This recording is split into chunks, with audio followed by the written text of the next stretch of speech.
ஓம் come கணபதாய நமக. ஓம் நமச்சிவாய நமக. ஓம் நமோ நாராயணாய நமக.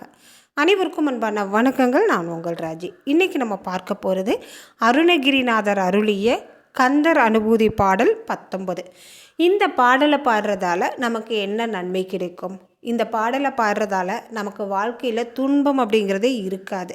வறுமை அப்படிங்கிறது நம்ம வாழ்க்கையில் கடுகளவும் கூடி இருக்காது. மழை போல் வறுமை வந்தாலும் பனி போல் விலகிவிடும். எப்பேற்பட்ட துன்பம் வந்தாலும் அந்த துன்பம் அனைத்தும் நம்மை விட்டு நீங்கிவிடும். இந்த 4 வரி பாடலை சொல்கிறதால இந்த 4 வரி பாடலுக்கு அத்தனை சக்தி இருக்கா, அத்தனை மகத்துவம் இருக்கா அப்படின்னு கேட்டிங்கன்னா நிச்சயமாக இருக்கிறது. அருணகிரிநாதர் அப்படிங்கிறவர் உயர்ந்த குடியில் பிறந்தவர், நல்ல ஒரு குணச்சீலனாக வளர்ந்தவர் தான், நல்ல ஒரு குலத்திலிருந்து வந்தவர் தான். ஆனால் அவருடைய தேவையில்லாத கெட்ட பழக்க வழக்கத்தால் வறுமை அவரை பிடிக்குது. வறுமை அவரை பிடிக்கிறப்ப ஒரு மனுஷனுக்கு வறுமை வந்தால் என்னெல்லாம் பிரச்சனைகள் வரும் அப்படிங்கிறத இந்த பாட்டில் எழுதியிருக்காரு. இந்த பாட்டை நம்ம முருகப்பெருமானை நினச்சி பாடுறப்ப இந்த பிரச்சனைகள் எதுவுமே நமக்கு வராது. ஏன் அப்படின்னு கேட்டிங்கன்னா, அருணகிரிநாதர் அப்படிங்கிறவர் அருணகிரியாக இருந்தவர் அருணகிரிநாதராக ஆனார். எப்படி அப்படின்னா, முருகப்பெருமானுடைய அருளால். ஒரு மனிதன், அதாவது அத்தனை கெட்ட பழக்கங்களும் தீய பழக்கங்களையும் கொண்டுள்ள ஒரு மனிதனுக்கு திடீர்னு ஞானம் எப்படி கிடைக்கும்? திடீர்னு ஞானம் கிடைக்குமா? கிடைக்கவே கிடைக்காதுங்க. முருகனுடைய பேரருள் இருந்தால் மட்டுமே ஞானம் கிடைக்கும். முருகனின் பேரருள் இல்லை அப்படின்னா ஞானம் கிடைக்காது. அருணகிரிநாதருக்கு பாடல் அப்படின்னாவே என்னன்னு தெரியாது, பாட்டு பாடவும் தெரியாது. முருகப்பெருமான் நீ பாடு அப்படின்னு சொல்கிறப்ப எனக்கு பாடவே தெரியாது அப்படின்னு சொல்கிறாரு.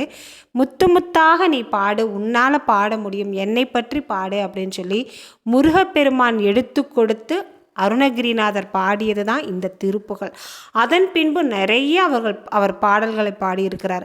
அவர் பாடிய ஒவ்வொரு பாடலுமே சக்தி வாய்ந்தது, முருகனின் பேருருளை பெற்றது. முருகப்பெருமானுடைய ஒவ்வொரு பாத அடிகளும் இந்த பாடல் வரிகளில் அமைஞ்சிருக்குது, இந்த பாடல் வரிகளில் இருக்குது. இந்த பாடல்களை பாடுறவங்களுடைய தலையில் முருகனின் பாதம் படும். முருகனின் பாதம் பட்டால் நம் தலையெழுத்தே மாறும். எப்பேற்பட்ட துன்பம் வந்தாலும் நம்மை விட்டு விலகும். கேவலமான ஒரு தலையெழுத்தை இறைவன் நம்ம தலையில் எழுதி வச்சிருந்தாலும் அந்த தலையெழுத்து நமக்கு நல்ல எழுத்தாக மாறுங்க. நம்ம அருணகிரிநாதர் இயற்றிய திருப்புகழ், கந்தர் அனுபூதி, கந்தர் அலங்காரம், இந்த பாடல்களை எல்லாம் பாடுறப்ப இன்னைக்கு நம்ம பார்க்க போகிற இந்த கந்தர் அனுபூதி பாடல் ஒரு 4 வரி தான் இருக்குது. இந்த வரியை எப்பெல்லாம் துன்பமாக இருக்கிறதோ, கஷ்டமும் பிரச்சனையும் சேர்ந்து வருது அப்படிங்கிற மனச்சோர்வு ஏற்படுதோ, அந்த நேரத்தில் முருகன் சன்னதியில் அமர்ந்தோ அல்லது நம்ம வீட்டில் முருகப்பெருமான் இருந்தார்னா அவருக்கு ஒரு விளக்கேற்றி வச்சுட்டு கண்மூடி நல்லா முருகனை மனதில் நினைத்து வழிபாடு செஞ்சுட்டு என்னுடைய துன்பம் அனைத்தும் நீங்கணும், என்னுடைய பிரச்சனைகள் அனைத்தும் நீங்கணும் சொல்லி நல்ல முறையில் வழிபாடு செஞ்சுட்டு இந்த 4 வரி பாடலை சொன்னீங்க அப்படின்னா அருணகிரிநாதர் பாடிய பாடலை நாம் பாடினால் நிச்சயமாக முருகனின் பேரருளை பெறலாம்ங்க.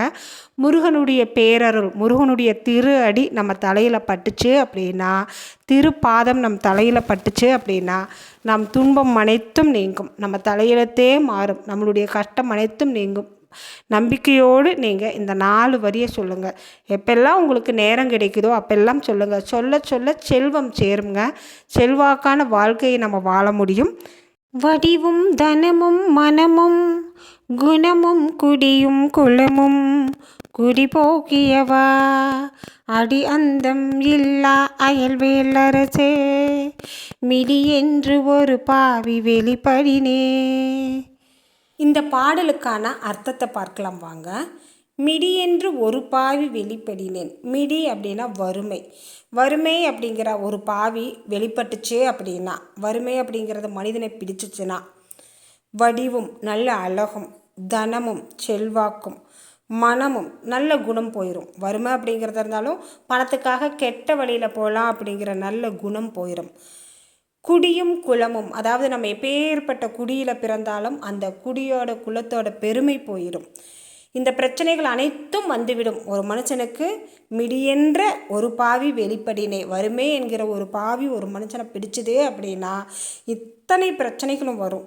அடியந்தம் இல்லா அயல்வேல் அரசே, முடிவே இல்லாத எம்பெருமானே, வெற்றிவேலை தாங்கிய செந்தில் ஆண்டவனே, வாழ்க்கையில் பிரச்சனைகளே வரக்கூடாது, துன்பமே வரக்கூடாது, மிடியென்ற ஒரு பாவி வந்துடவே கூடாது அப்படின்னு சொல்லி முருகப்பெருமானை வழிபாடு செய்கிறார் அருணகிரிநாதர். அதாவது இந்த பதிவு உங்களுக்கு பிடிச்சிருந்தால் மறக்காமல் ஒரு லைக்கும் கமெண்ட்டும் கொடுங்க. உங்கள் நண்பர்களுக்கும் உறவினர்களுக்கும் ஷேர் பண்ணி விடுங்க.